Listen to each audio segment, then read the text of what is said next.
ఎవరయ్యా వీళ్ళంతా?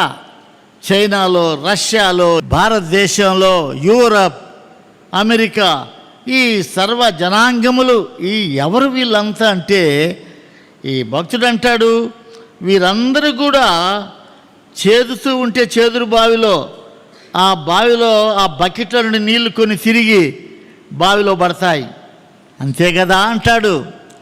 మీకు వర్రీ కావచ్చేమో, నాకు వర్రీ లేదు. జనములు చేద నుండి జారు బిందువుల వంటివి. చేదేవాడు ఏడవడు, అయ్యో నీళ్లు బావిలో పడినాయని, అంతే కదా. నాకు ఈ సర్వ జనాంగములు, ప్రజలు వీళ్ళంతా కూడా చేద నుండి జారు బిందువుల వంటి వారు. అంతేకాదు, మీరు వర్తకుని దగ్గరికి పోతే 1 కిలో చింతపండు వేయమంటే వాడు ఒక త్రాసు తీసుకొని దాంట్లో దుమ్ము ఉంటుంది కనుక అంటాడు, ఆ దుమ్ము పోవడానికి.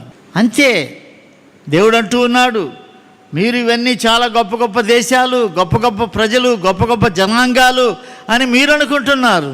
చేద నుండి జారు బిందువుల వంటి వారు, త్రాసులో ఉన్నటువంటి ధూళి వంటి వారు, నా దృష్టిలో వారు అంతే అని దేవుడు సెలవిస్తూ ఉన్నాడు.